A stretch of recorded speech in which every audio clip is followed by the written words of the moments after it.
Assalamualaikum warahmatullahi wabarakatuh. Baiklah Ananda, pada kesempatan kali ini Ibu akan memberikan materi perkuliahan kajian IPS MISD yang mana pembahasannya adalah tentang fakta, konsep, dan generalisasi dalam IPS. Pembahasan pertama yang akan kita bahas adalah tentang fakta. Nah, fakta itu merupakan segala sesuatu yang pernah terjadi dan informasinya sesuai dengan keadaan yang sebenarnya. Kemudian, fakta dalam IPS itu merupakan semua peristiwa atau kejadian nyata yang terjadi dalam lingkungan sosial. Nah, kemudian fakta ini memiliki beberapa ciri-ciri, diantaranya satu, dapat dibuktikan kebenarannya. Dua, memiliki data yang akurat, misalnya tanggal, tempat, dan waktu kejadian. Kemudian yang ketiga, memiliki narasumber yang dapat dipercaya atau sumber yang dapat dipercaya. Nah, kemudian yang keempat, bersifat objektif, yaitu apa adanya dan tidak dibuat-buat, serta dilengkapi dengan data. Kemudian yang kelima, itu sudah pasti kebenarannya tersebut. Dan selanjutnya, menunjukkan peristiwa yang telah terjadi. Jadi kalau fakta itu peristiwanya telah terjadi, bukan yang akan terjadi. Dan yang ketujuh, bersifat kenyataan. Dan yang kedelapan, informasinya dari kejadian yang sebenarnya. Nah, kemudian contoh dari fakta tersebut bisa Anda perhatikan. Nah, contohnya pada peristiwa yang baru-baru ini terjadi yaitu pada hari Senin kemarin, tanggal 5 Oktober tahun 2020, RUU Cipta Kerja disahkan oleh DPR dan pemerintah menjadi undang-undang melalui rapat paripurna. Nah, itu contoh fakta yang pertama. Dan yang kedua, pada tanggal 8 Oktober tahun 2020 terjadi demo di berbagai wilayah dan kalangan. Nah, kalangannya diantaranya ada mahasiswa, guru, dan bahkan pelajar terkait penolakan Undang-Undang Omnibus Law. Nah, itu contoh dari fakta. Nah, selanjutnya konsep. Apa itu konsep? Konsep adalah suatu ide yang menggambarkan hubungan antara dua atau lebih fakta. Nah, contoh konsepnya, satu, pengesahan Undang-Undang Omnibus Law seperti contoh dari fakta tadi ya, kita ambil contoh konsepnya berdasarkan fakta tersebut adalah pengesahan Undang-Undang Omnibus Law. Dan fakta yang kedua tadi konsepnya yaitu tentang demo, ya. Dan generalisasi. Nah, apa itu generalisasi? Generalisasi adalah hubungan antara dua atau lebih konsep atau hubungan antar konsep yang sudah teruji dan bersifat umum.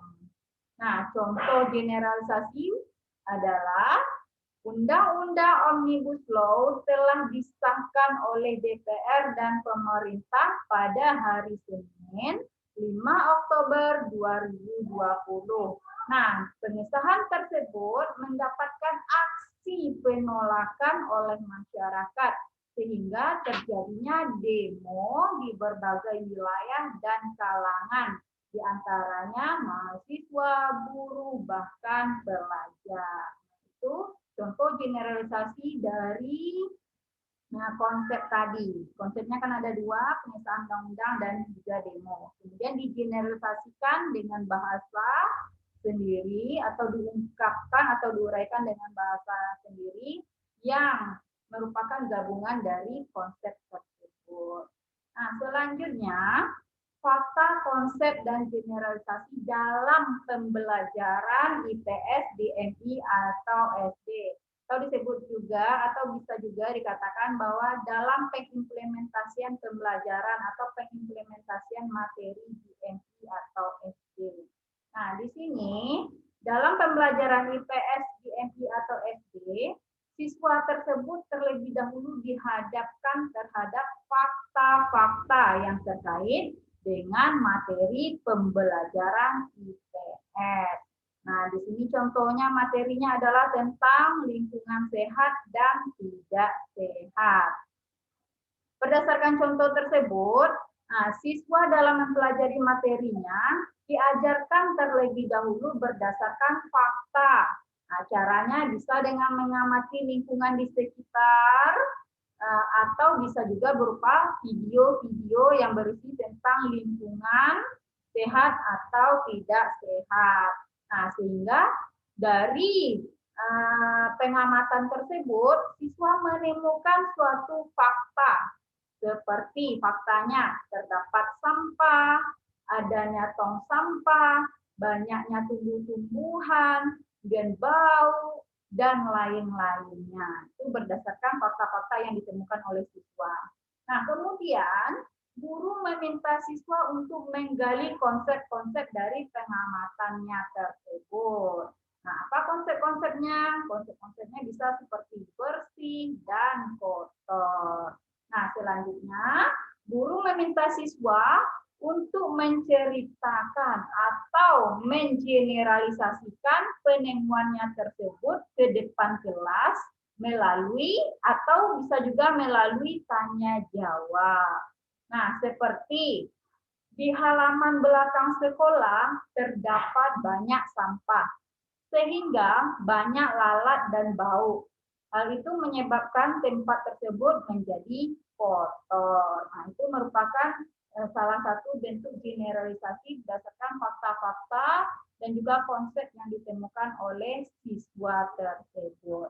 Nah, jadi berdasarkan penjelasan ini Ananda, nanti Ananda ketika menjadi guru atau ketika mengajarkan pembelajaran IPS, GMI, dan SD, Ananda itu harus terlebih dahulu menghadapkan siswa terhadap fakta-fakta yang ada.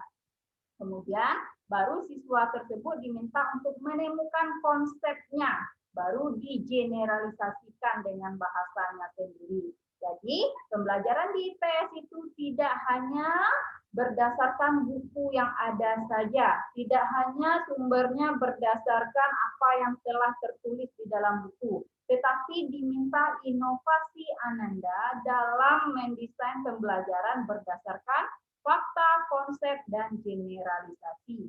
Sehingga siswa nantinya bisa memahami materi IPS ini dengan maksimal dan juga bisa menyenangkan pembelajarannya.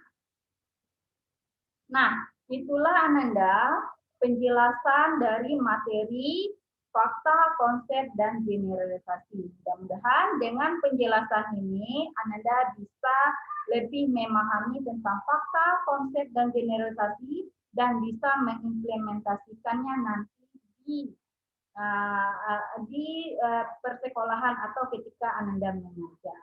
Oke, Ella Ananda, Assalamualaikum warahmatullahi wabarakatuh.